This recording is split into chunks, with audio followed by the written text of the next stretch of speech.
أعوذ بالله من الشيطان الرجيم بسم الله الرحمن الرحيم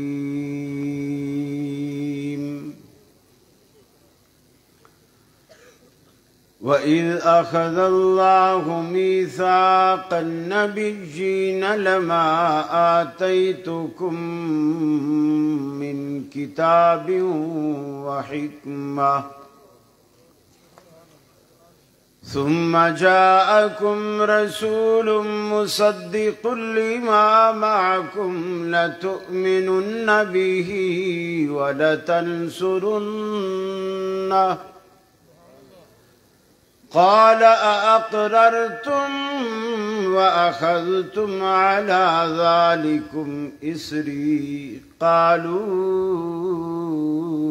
أقررنا قال فاشهدوا وأنا معكم من الشاهدين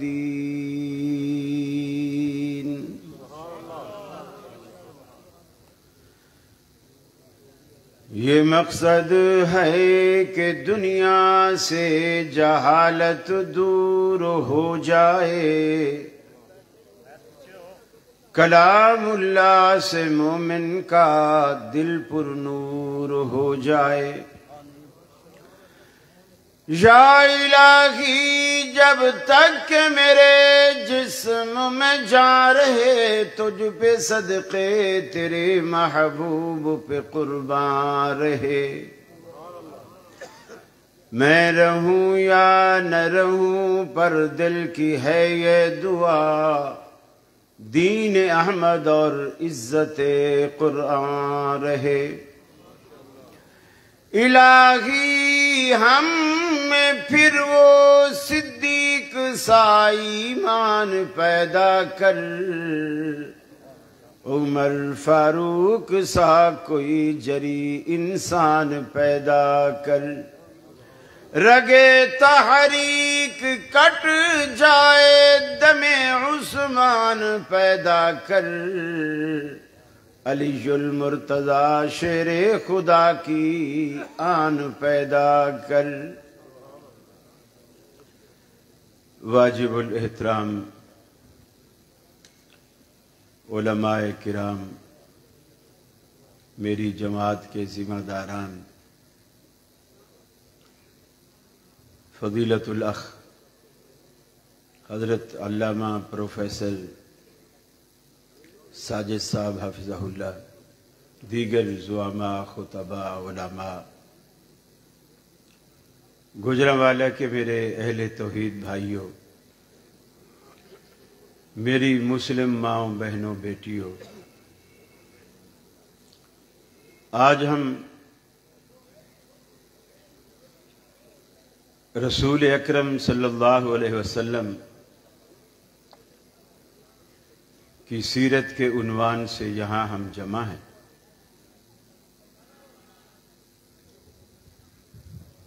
البتہ ایک مشکلات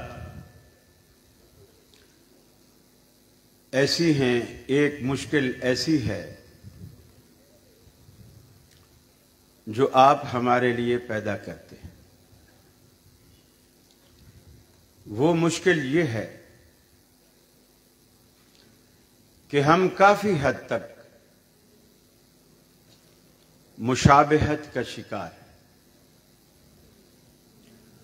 سنت اور بدعت کا فرق کرنے سے قاصر ہے۔ ماننا الگ چیز ہے، ہونا الگ چیز ہے۔ مجھے یاد ہے بول ٹی وی پہ حنیف قریشی نے، میلاد ہی کا موسم تھا، سوال آیا تو میں نے کہا یہ بدعت ہے، نہ رسول اللہ صلی اللہ علیہ وسلم نے کیا نہ صحابہ نے کیا۔ اس نے جھٹ سے کہا کہ ڈاکٹر صاحب ان سے پوچھیں جو یہ ربیع الاول میں جلسے کرتے ہیں وہ سنت ہیں؟ ان کے امیر محترم ساجد میر صاحب جب کراچی ایئرپورٹ پہ آتے ہیں تو یہ استقبال کے لیے جھنڈے بھی لے کے جاتے ہیں تو ان کے قائد کا استقبال کرنا سنت ہے اور کائنات کے امام کا استقبال کرنا بدعت ہے۔ اس وقت میرے ذہن میں اللہ تعالیٰ نے ایک بات ڈالی، میں نے اتنا عرض کیا، میں نے کہا ڈاکٹر صاحب ان کا یہ اعتراض بنتا نہیں، اس لیے کہ ہم اگر جھنڈے لے کر یا پھول لے کر یا نعرے لگا کر ایئرپورٹ پہ جاتے بھی ہیں تو ہم جن کا استقبال کرنے جاتے ہیں پھر ان کو ساتھ بھی لاتے ہیں۔ یہ جو صبح سے شام تک گھومتے ہیں سڑکوں پہ، شام کو کس کو لاتے ہیں؟ کس کو لاتے ہیں؟ لیکن ہم اس پیغمبر کے ماننے والے ہیں کہ اللہ کی قسم جس کی محبت کسی سیزن کی، کسی مہینے کی، کسی دن کی محتاج نہیں، یہ تو 12 مہینے 12 ماشی محبت، سدا بہار محبت۔ میں یہ درخواست کروں گا محترم ابرار ظہیر صاحب سے بھی، اور ہمارے جہاں جہاں بھی جلسے ہو رہے ہیں تمام مدارس اور انتظامیہ سے، کہ یہ 12 دن آپ ان کو دے دیں، 10 دن وہ کالی وردی والی مخلوق کو دے دیں محرم کے، باقی سارا سال آپ کا ہے، سارا سال آپ۔ ابھی میں گاڑی میں ہی فیصل افضل شیخ صاحب کے ساتھ آ رہا تھا تو میں نے انہیں میسج سنایا، میسج سعودی عرب سے تھا۔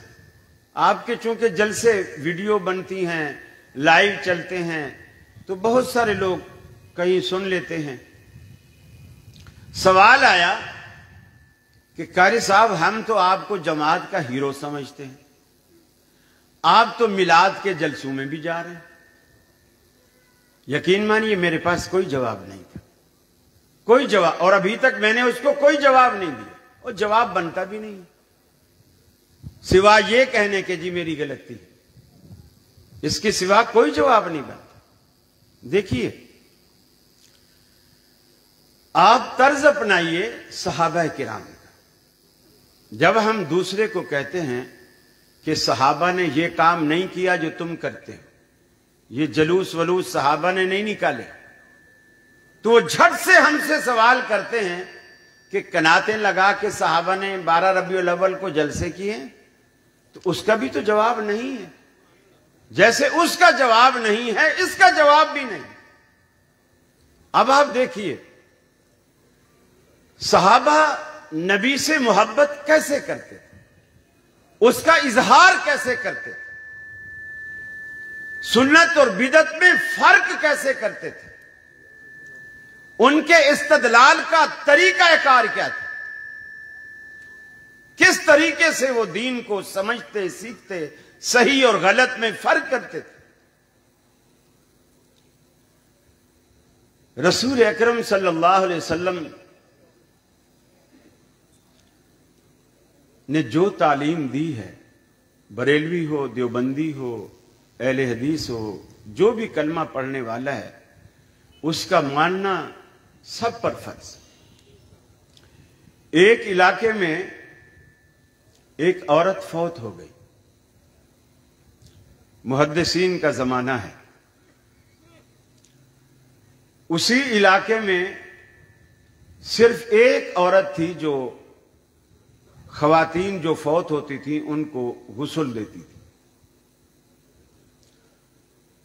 ہر کوئی غسل نہیں دیتا، اور عورتیں ویسے بھی کمزور دل کی ہوتی ہیں، بیچاری ڈرتی بھی ہیں، میت والے گھر میں اکثر عورتیں جاتی بھی نہیں، میت کا چہرہ بھی نہیں دیکھتی کہ اسرائیل یہیں کہیں آس پاس ہوگا، پھر وہ ہمیں بھی دیکھ لے گا، اگلے دن ہمارے گھر آ جائے گا۔ اسرائیل شکلیں دیکھ کے نہیں آتا ہے، وہ لسٹ لے کر آتا ہے، اس کے پاس لسٹ ہے، آپ کی اس نے شکل دیکھی ہے یا نہیں دیکھی، اس لسٹ کے مطابق اس لمحے وہ پہنچے گا، وہ اس کی ڈیوٹی۔ جب اس غسل کروانے والی عورت کے پاس گئے کہ فلاں گھر میں فوتگی ہو گئی ہے، آپ آ کے غسل دیں۔ اس نے کہا بھی غسل تو میں دے دوں گی، لیکن مجھے پہلے علماء سے ایک مسئلہ پوچھ کے بتاؤ۔ کیا مسئلہ ہے؟ اس نے کہا کہ میں اس وقت حالت حیض میں ہوں، جس میں عورت نماز روزہ نہیں کرتی، تو میں تو ناپاکی کی حالت میں ہوں۔ اب میں غسل میت ہاتھوں سے کروں گی تو پتہ نہیں یہ کر سکتی ہوں یا نہیں کر سکتی ہوں، میرے لیے جائز ہے کہ ناجائز ہے۔ علماء سے پوچھا، کوئی بولے کر سکتی ہے، لوگ پوچھیں دلیل، بولے دلیل تو کوئی نہیں، باقی کوئی ممانعت بھی نہیں ہے، کر سکتی ہے۔ کوئی بولے نہیں کر سکتی، تو وہ پوچھیں دلیل، بولے دلیل تو نہیں ہے، بس ناپاکی کی حالت ہے تو لہذا نہیں کر سکتی۔ اسی کشمکش میں ظہر کا وقت آ گیا، صبح کی فوت ہوئی ہے، میت گھر میں رکھی ہے، نہلانے والی پورے محلے میں ایک عورت ہے، اور وہ اپنے ان مخصوص ایام سے گزر رہی ہے، اور غسل دینے والا اور کوئی عورت نہیں ہے، میت رکھی ہو۔ ظہر کا وقت ہو، اذان ہو گئی، لوگ مسجد میں آنا شروع ہو گئے۔ امام ابو ثور رحمت اللہ علیہ اپنے وقت کے بڑے محدث تھے، نماز پڑھانے کے لیے مسجد میں داخل ہوئے، لوگ اکٹھے ہو گئے، حضرت آپ نماز بعد میں پڑھائیے گا، صبح سے میت رکھی ہوئی ہے، پہلے ہمیں مسئلہ بتا دیجیے۔ جی بولو۔ وہی مسئلہ کہ جی عورت غسل دینے والی ایک ہے اور خاتون کا ایک کا انتقال ہو گیا ہے، وہ کہتی ہے میں حالت حیض میں ہوں، میں غسل دوں کہ نہ دوں۔ انہوں نے کہا اس سے بولو وہ غسل دے۔ لوگوں نے پوچھا حضرت دلیل؟ اب آپ دیکھیے، اس سے اندازہ لگائی، محدثین کے زمانے میں وہ پوری بستی ہے، پورا علاقہ ہے، پورا محلہ ہے، جس سے بھی مسئلہ پوچھتے ہیں اس کو کہتے ہیں دلیل کیا ہے، یہ مزاج کس کا ہے؟ دلیل مانگنے کا جو مزاج ہے یہ کس کا ہے؟ آپ ویسے تو اونچی اونچی سبحان اللہ کہتے ہیں، اور کراچی والے پوچھیں تو جواب ہی نہیں نکلتا، سبحان اللہ نہیں کہلوانا چاہ رہا تھا۔ یہ مزاج کس کا ہے کہ لوگوں سے دلیل مانگتے ہیں؟ اہل حدیث کا مزاج ہے۔ اللہ کے بندو، لگتا ہے سارے بریلوی بیٹھے ہیں آخر تک۔ اہل حدیثوں کا مزاج ہے یہ، اور ہم کوئی نئی جماعت نہیں ہیں، اس وقت بھی یہی مزاج موجود تھا۔ ہمارا مسلک ہمارے مزاج سے، ہمارے عقائد سے، ہمارے نظریات سے پہچانا جاتا ہے۔ جب امام ابو ثور سے پوچھا حضرت دلیل، انہوں نے کہا دلیل وہ روایت ہے جس میں رسول اکرم صلی اللہ علیہ وسلم وضو فرما کر آئے، نماز کے لیے کھڑے ہوئے، عائشہ سے کہا کہ عائشہ وہ جائے نماز مجھے پکڑا دو، جائے نماز مجھے پکڑا۔ سیدہ عائشہ نے کہا یا رسول اللہ صلی اللہ علیہ وسلم، میں تو حالت حیض میں ہوں، جائے نماز تو پاک ہوتی ہے، میں اسے کیسے ہاتھ لگاؤں گی؟ آپ نے فرمایا ان حیضتک لیست فی یدک، عائشہ حیض کو تیرے ہاتھوں میں نہیں لگا ہوا، جائے نماز اٹھا کے دے۔ سیدہ عائشہ نے جائے نماز اٹھا کے دی۔ دیکھیے آج کے دور میں حالت حیض میں عورتیں آٹا نہیں گوندتی، پراٹھے نہیں بناتی، آپ مزے مزے سے ان کے ہاتھ کے بنے تلے پراٹھے نہیں کھاتے، سارے کام کرتی ہے۔ اب اس مسئلے میں کیا رک، وہ کام بھی تو ہاتھوں سے کرے گی نا۔ اور یہ کوئی ایسی پلیدی نہیں ہے جیسے کتے پلید ہوتے ہیں، یہ اس طرح کی پلیدی نہیں ہے، یہ حکمی پلیدی، وہ اللہ کے امر سے مجبور ہے، یہ چیز اللہ نے رکھی ہے۔ لیکن محدثین کا بھی یہی مزاج تھا، آج اہل حدیث کا بھی یہی مزاج ہے کہ دلیل پوچھو، اس چیز کی دلیل کیا ہے؟ جس طرح آپ آج اس جگہ جہاں بیٹھے ہیں، یقین مانیے اس کی بھی آپ کے پاس کوئی دلیل ہے، کوئی دلیل نہیں۔ نبی مکرم صلی اللہ علیہ وسلم نے صحابہ کرام کا جو مزاج بنایا تھا اور جس طریقے کا بنایا تھا، اس کو آپ دیکھیے قرآن مجید بیان کرتا ہے رسول اکرم صلی اللہ علیہ وسلم کا آج جیسے 12 ربیع الاول کا دن ہے، آپ دار فانی سے رخصت ہو، آپ کا جسد اطہر سیدہ عائشہ کے گھر میں رکھا ہوا ہے، آپ نے ایک دھاری دار یمنی چادر اوڑھ رکھی ہے، مسجد نبوی کے اندر صحابہ جمع ہے، رش لگا ہوا، سب مغموم بیٹھے، سب پر ایسی کوئی مصیبت ٹوٹ پڑی ہے، کسی کے چہرے پر خوشی کے کوئی آثار نہیں، غم ہی غم ہے۔ حضرت عمر جیسا بہادر، ذی وقار، ذی فہم تلوار نیام سے نکالتا ہے اور مسجد نبوی میں لہراتا ہے اور کہتا ہے خبردار، اگر کسی نے کہا نبی فوت ہو گئے تو میں گردن اڑاؤں گا، اس کی میں گردن اڑا دوں گا اگر کسی نے یہ کہا۔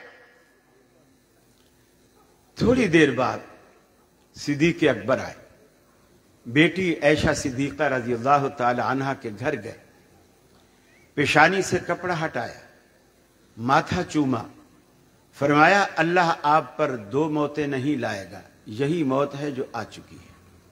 واپس مسجد میں آئے، صحابہ کو بھی بیٹھے ہوئے دیکھا، عمر کو بھی تلوار لیے کھڑے ہوئے دیکھا، سیدھا منبر پہ چڑھ گئے، اور منبر پہ چڑھنے کے بعد ایک دعویٰ عمر نے کیا تھا کہ نبی فوت نہیں ہوئے، ایک دعویٰ اب صدیق اکبر نے کر دیا جو حضرت عمر کے دعوے کے بالکل خلاف۔ فرمایا من کان یعبد محمدا فإن محمدا قد مات،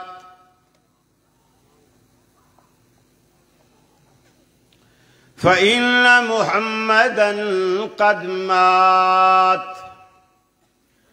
صدیق اکبر رضی اللہ تعالی عنہ کا دعویٰ صحابہ کے سامنے آیا، تم میں سے جو کوئی محمد عربی کو اپنا معبود مانتا تھا، ان کی عبادت کرتا تھا، ان کی پوجا کرتا تھا، وہ سن لے اس کا معبود آج فوت ہو گیا۔ وَمَنْ كَانَ يَعْبُدُ اللَّهَ فَإِنَّ اللَّهَ حَيٌّ لَا يَمُوتُ، اور جو کوئی اللہ رب العالمین کی عبادت کرتا تھا وہ سن لے کہ اس کا معبود زندہ ہے۔ یہ دیکھیے کیا لکھا ہوا ہے، اس کا معبود زندہ ہے۔ 2 دعوے صحابہ کرام کے سامنے آئے، ایک سیدنا فاروق اعظم کا دعویٰ اور ایک صدیق اکبر رضی اللہ تعالی عنہ کا دعویٰ، دونوں متضاد دعوے اور دونوں متبرک ہستیاں، دونوں میں سے کسی کی فضیلت بھی کسی سے ڈھکی چھپی نہیں۔ حضرت عمر کے بارے میں بھی رحمت عالم صلی اللہ علیہ وسلم کے فرامین موجود ہیں۔ آپ نے فرمایا تھا اگر میرے بعد نبوت کے دروازے کھلے ہوتے عمر ضرور اسی دروازے سے داخل ہوتا، عمر ضرور پیغمبر ہوتا۔ اگر میرے بعد پیغمبروں کا آنے کا کوئی جواز ہوتا تو عمر ضرور پیغمبر ہوتا، چونکہ میں آخری پیغمبر ہوں اس لیے عمر پیغمبر نہیں بن سکا۔ پھر آپ نے یہ بھی فرمایا عمر اتنا جری بہادر انسان ہے، ایسا باروب ہے، جس راستے پر چل نکلتا ہے ابلیس کو بھی وہ راستہ چھوڑنا پڑ جاتا ہے۔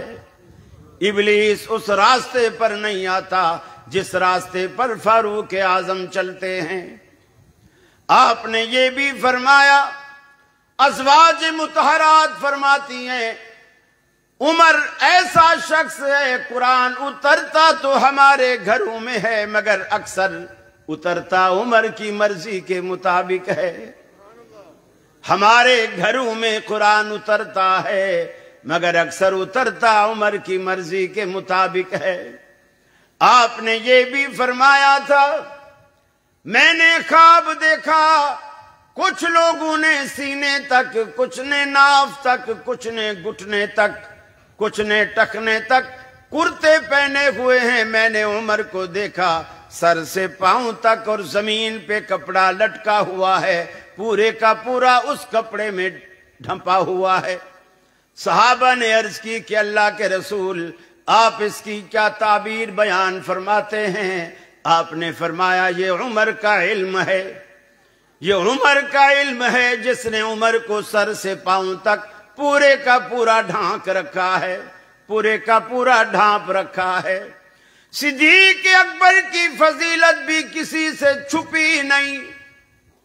صدیق اکبر کے بارے میں بھی رحمت عالم نے فرمایا تھا، آپ نے فرمایا دنیا میں جس کسی نے بھی مجھ پر کوئی احسان کیا تھا میں نے کسی کا احسان نہیں رکھا، سب کے بدلے دے چکا ہوں۔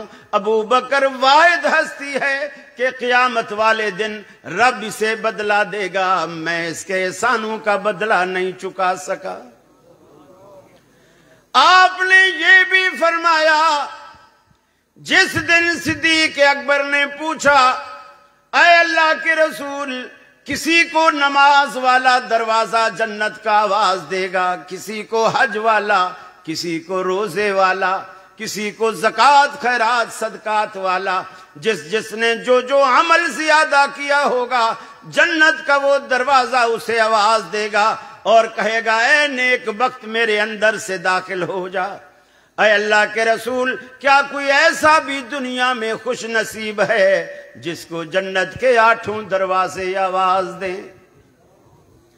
رحمت عالم صلی اللہ علیہ وسلم نے فرمایا انت منہم یا صدیق، اے صدیق تو انہی میں سے ہے جن کو جنت کے 8 دروازے بلائیں گے۔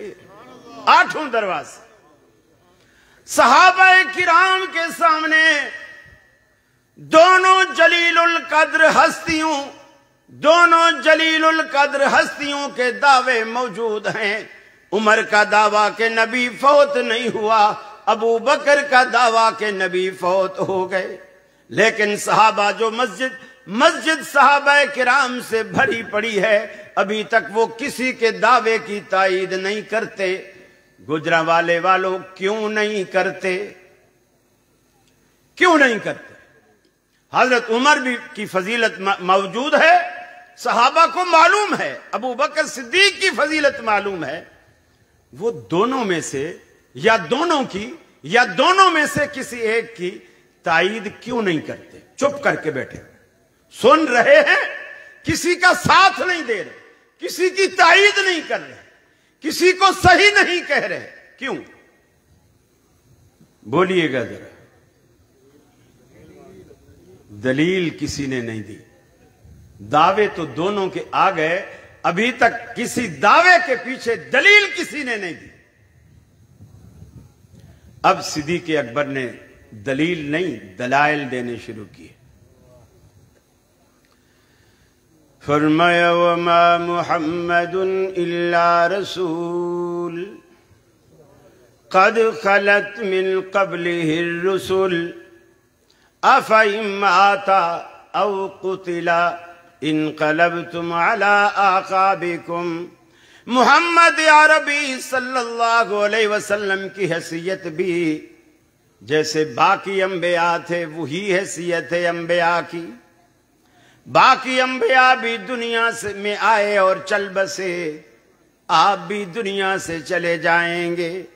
افإن مات، لوگ اس لفظ کو پیغمبر پر استعمال کرتے ہوئے موت آتی ہے لوگوں کو۔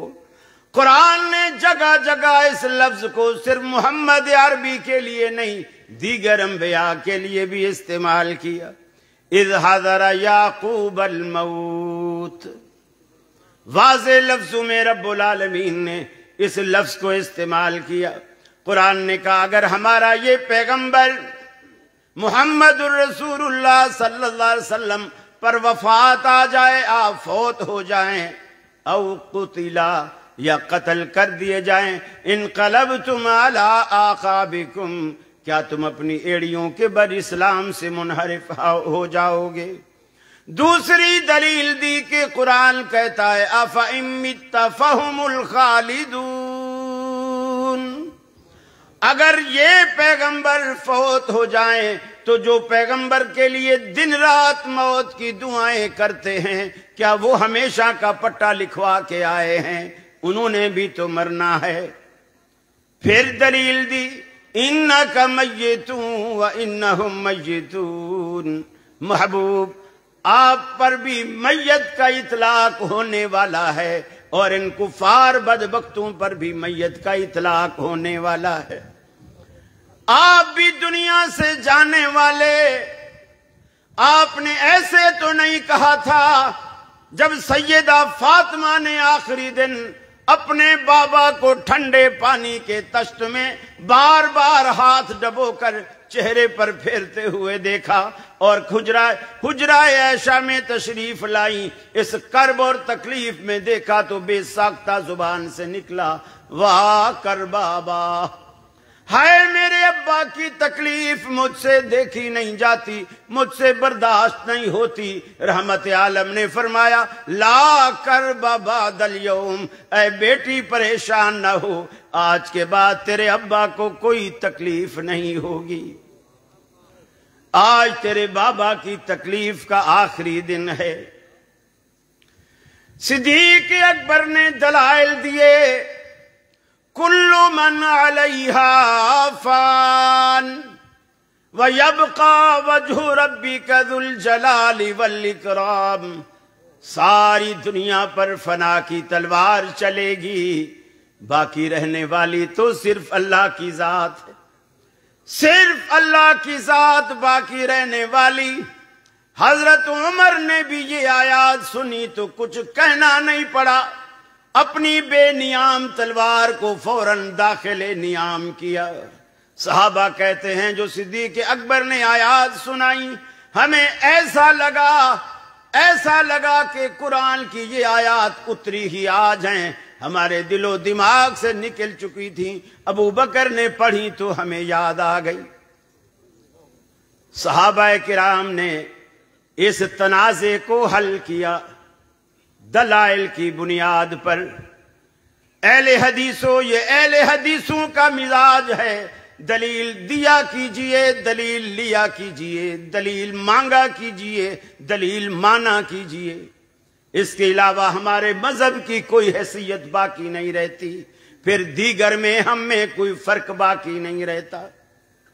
ہر معاملے میں چھوٹی چھوٹی بات پر صحابہ کرام پوچھا کرتے تھے اس کے پیچھے دلیل ہے کہ نہیں۔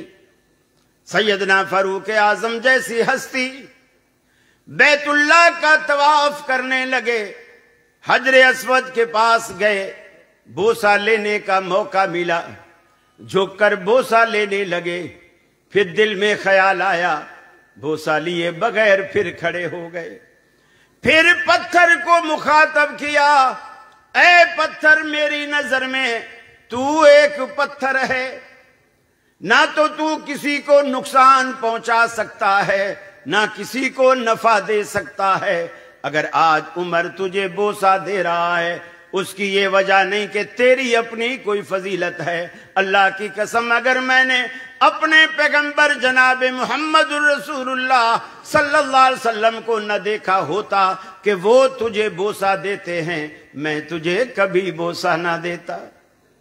میرا بوسہ دینا میرے پیغمبر کی سنت کی وجہ سے ہے، تیری کسی عظمت کی وجہ سے نہیں۔ یہ صحابہ کرام کا مزاج ہے میرے بھائی، یہ ہمارے مسلک کی اساس ہیں، یہ چیزیں، یہ بنیادیں ہیں، ہم بھول بیٹھے۔ نبی مکرم صلی اللہ علیہ وسلم کے بعد دوسرا بڑا اختلاف پیدا ہوا صحابہ میں، دوسرا بڑا اختلاف وہ پیدا یہ ہوا خلیفہ کون بنے، خلیفہ کون بنے گا؟ جھگڑا ہو گیا۔ مہاجر کہتے ہیں خلیفہ ہم میں سے ہوگا، انصار کہتے ہیں خلیفہ ہم میں سے ہوگا، ایک تیسرا گروہ کھڑا ہوا جسے آج کل کی اصطلاح میں لوگ کہتے ہیں جی بڑا معتدل اور منصف مزاج لوگ ہیں، انہوں نے کہا میاں کیوں لڑتے ہو، دو خلیفے بنا لو، مہاجر اپنا مہاجر بنا لیں، انصار اپنا انصار بنا لیں، اللہ اللہ خیر سلام۔ گویا بنیاد سے اسلام کو دو لخت کرنے کی کوشش کی گئی، لیکن وہاں بھی اللہ رب العالمین نے صحابہ کرام کو اللہ رب العالمین کروڑ رحمتیں نازل کرے ان کی زندگیوں پر، ان کی قبروں پر۔ ان لوگوں نے ہم پر ایسے احسانات کیے، ہم تو ان کے احسانوں کے بوجھ تلے دبے ہوئے۔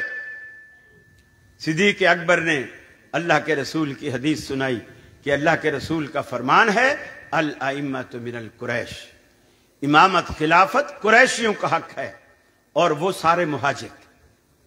حضرت عمر نے صدیق اکبر کا ہاتھ پکڑا، اپنا ہاتھ صدیق اکبر کے ہاتھ میں دیا، اور اس کے بعد صحابہ کرام ایسے ٹوٹ پڑے بیعت کے لیے جیسے شہد کے چھتے پر شہد کی مکھیاں ٹوٹتی ہیں، دھڑا دھڑ بیعت کی۔ یہ اختلاف ختم کیا نبی کی حدیث پر، وفات کا اختلاف ختم کیا قرآن پر، دوسرا اختلاف ختم کیا نبی کی حدیث پر، تیسرا بڑا اختلاف پیدا ہوا، نبی مکرم کی تدفین کہاں؟ تدفین کہاں؟ کچھ کہنے لگے آپ کے آبائی علاقے مکہ میں دفن کیا جائے، کچھ کہنے لگے نہیں، مکہ کو تو آپ چھوڑ چکے تھے، ہجرت کر کے آئے تھے، لہذا مدینے میں دفن کیا۔ کچھ کہنے لگے نہیں، بیت المقدس میں دفن کرو، جہاں دیگر انبیاء کی کثیر تعداد یہاں پہلے سے موجود ہے، کثیر تعداد موجود ہے، وہاں دفن کرو۔ چنانچہ رسول اکرم صلی اللہ علیہ وسلم کی حدیث سنائی گئی کہ پیغمبر وہیں دفن ہوتا ہے جہاں اس کی موت واقع ہوتی ہے۔ سب صحابہ نے اپنی اپنی رائے واپس لے لی، اور اس بات پر فیصلہ ہوا کہ نبی کریم کو مدینے میں، اور مدینے میں بھی سیدہ عائشہ کے حجرے میں دفن کیا جائے، اور آج بھی آپ کا روضہ مبارک وہی ہے، اور وہیں آپ کی قبر مبارک ہے، آپ اسی میں دفن ہیں، چونکہ اس حدیث کے مطابق یہی فیصلہ ہونا تھا۔ باقی سب نے اپنی اپنی رائے واپس لے لی، اپنی اپنی رائے واپس لے لی حدیث کو سننے کے بعد۔ میرے بھائی، یہ مزاج اہل حدیث کا مزاج، آپ بھی اگر اس پر پکے رہتے ہیں، دیکھو اگر ہم اپنے مسلک کی اساس کو ہی بھول بیٹھیں گے، صرف کہتے رہیں گے قرآن و سنت قرآن و سنت، بنتے ہو وفادار وفا کر کے دکھاؤ، کہنے کی وفا اور ہے کرنے کی وفا اور، صرف دعوے سے کچھ نہیں بنتا۔ فرمایا وَإِذْ أَخَذَ اللَّهُ مِيثَاقَ النَّبِيِّينَ لَمَا آتَيْتُكُم مِّن كِتَابٍ وَحِكْمَةٍ، وہ پل یاد کرو، وہ لمحہ یاد کرو، وہ گھڑی یاد کرو، عالم ارواح میں ابھی دنیا کا وجود نہیں، آسمان و زمین کا وجود نہیں، سورج چاند کا وجود نہیں، عالم ارواح میں اللہ رب العالمین نے تمام انبیاء کی روحوں کو جمع کیا، روحوں کا اجتماع بلایا، روحوں کے اجتماع میں، انبیاء کی روحوں کے اجتماع میں اللہ رب العالمین نے ایک قرارداد پیش کی۔ انبیاء سے کہا مجھے بتلاؤ، لما آتیتکم من کتاب و حکمہ، میں تمہیں دنیا میں بھیجوں گا، تمہارے سروں پہ رسالت اور نبوت کا تاج سجاؤں گا، تمہیں کتابیں بھی عطا کروں گا، کسی کو انجیل دوں گا، کسی کو زبور دوں گا، کسی کو تورات دوں گا، کسی کو صحائف دوں گا، یہ ساری چیزیں تمہیں دوں گا، دنیا میں بھیجوں گا، تم میرے نمائندے کہلاؤ گے۔ ثم جاءکم رسول، پھر ہمارا آخری تاجدار اگر تمہارے ہوتے ہوئے آ جائے، آخری تاجدار تمہارے ہوتے ہوئے اگر دنیا میں آ جائے، تو تمہاری ذمہ داری کیا بنے گی؟ حالانکہ تم اللہ کے پیغمبر ہو، اللہ نے تمہارے سروں پر رسالت و نبوت کا تاج سجایا ہے، تمہارے ہوتے ہوئے وہ آخری منصب والا، وہ اگر تمہاری زندگیوں میں آ جائے تو تمہاری ذمہ داری کیا بنے گی؟ لَتُؤْمِنُنَّ بِهِ وَلَتَنْصُرُنَّ، تم اس کے ساتھ ایمان بھی لاؤ گے، اس کی نصرت و تائید بھی کرو گے، ایمان بھی لاؤ گے، نصرت و تائید بھی کرو گے۔ پھر رب العالمین نے پوچھا قَالَ أَقْرَرْتُمْ، ارے میری اس قرارداد کو تم نے مان لیا کہ نہیں؟ قَالُوا أَقْرَرْنَا، تمام انبیاء کے اجتماع نے کہا الہ العالمین ہم نے دل و جان سے مان لیا۔ قَالَ فَاشْهَدُوا، اللہ نے کہا گواہ بن جاؤ، وَأَنَا مَعَكُمْ مِنَ الشَّاهِدِينَ، میں بھی تمہارے ساتھ گواہ بن جاتا ہوں۔ آج عالم ارواح میں یہ بات طے ہو چکی کہ جب بھی محمد عربی تشریف لائیں گے کسی پیغمبر کا سکہ نہیں چلے گا، چہ جائے کہ ان کے آنے کے بعد 4 امتیوں کے سکے چلنے لگ جائیں۔ پیغمبر کا سکہ جب نہیں چلے گا تو کسی امتی کا سکہ کیسے چلے گا؟ پھر آپ نے اپنی زبان مبارک سے مزید وضاحت کی، آپ نے فرمایا لو بدا لکم موسیٰ فاتبعتموہ، اگر تم میں موسیٰ علیہ السلام دوبارہ آ جائیں، حالانکہ وہ صاحب تورات پیغمبر، اللہ کا لاڈلا پیغمبر، کلیم اللہ پیغمبر، اگر وہ دوبارہ آ جائے فاتبعتموہ، تم سارے اس کی پیروی کرنے لگ جاؤ، وَتَرَكْتُمُونِي، اور مجھے چھوڑ دو، لَضَلَلْتُمْ عَنْ سَوَاءِ السَّبِيلِ، اللہ کے سچے پیغمبر موسیٰ کی پیروی میرے آنے کے بعد تمہیں گمراہ کر دے گی۔ اللہ کے پیغمبر کی پیروی میرے آنے کے بعد مجھے چھوڑ کر اس کی پیروی کرو گے، گمراہی کا شکار۔ پھر آپ نے فرمایا تم پیروی کر کے اس کی کیا جنت پہ جاؤ گے؟ خود موسیٰ علیہ السلام بھی میرے ہوتے ہوئے آ جائیں، تم اس کی پیروی کرو، کیا جنت ملے گی؟ خود موسیٰ علیہ السلام بھی میرے ہوتے ہوئے آ جائیں۔ فرمایا لو کان موسیٰ حیا ما وسعہ الا اتباعی، اگر موسیٰ علیہ السلام آج دوبارہ آ جائیں میرے ہوتے ہوئے اور وہ جنت میں جانے کی خواہش کریں، انہیں بھی میری سنت کے در کے سوا کوئی در نظر نہیں آئے گا۔ یہ اہل حدیث کا عقیدہ ہے، اہل حدیث کا نظریہ ہے۔ رحمت عالم نے بیان فرمایا، رحمت عالم صلی اللہ علیہ وسلم نے بیان فرمایا میرا وقت بھی ختم، حدیث بھی آخری بیان کروں گا۔ رحمت عالم نے فرمایا میں سویا ہوا تھا، آسمان سے اللہ رب العالمین نے 2 فرشتے اتارے، ایک آسمان اور زمین کے درمیان لٹک گیا، اس کے ہاتھ میں ترازو ہے، اس نے اس کا دستہ پکڑ لیا، پلڑے زمین پہ اتار دیے، دوسرا فرشتہ میرے پاس آیا، اوپر والے نے پوچھا کیا جس پیغمبر کے پاس ہمیں بھیجا گیا ہے وہ یہی ہستی ہے؟ نیچے والے نے کہا بالکل وہ یہی ہستی ہے۔ اس نے کہا اسے ایک پلڑے میں رکھو، مجھے ایک پلڑے میں رکھا گیا، دوسرے پلڑے میں کسی اور کو رکھا گیا جس کا حدیثوں میں نام نہیں۔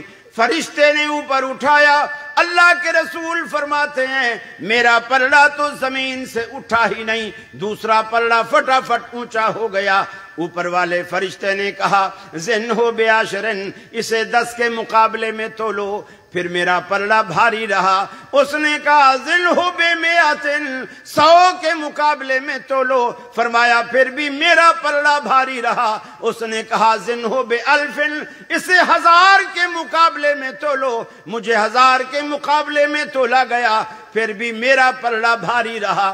اب نیچے والے فرشتے نے اوپر والے فرشتے سے کہا ارے بھائی، کیا تو کس کا وزن کن لوگوں کے ساتھ کرا رہا ہے؟ کبھی 1 کے مقابلے میں، کبھی 10 کے مقابلے میں، کبھی 100 کے مقابلے میں، کبھی 1000 کے مقابلے میں۔ واللہ لو وزنتہ بامتہ لرجعہا، اللہ کی قسم اگر دوسرے پلڑے میں پوری کی پوری کائنات بھی رکھ دے گا، پھر بھی آمنہ کے لال کا پلڑا بھاری رہے گا۔ نعرہ تکبیر وآخر دعوانا الحمدللہ رب العالمین۔ مصطفیٰ، آئیے آپ کے سامنے مصطفیٰ۔ عظیم مذہبی سلطان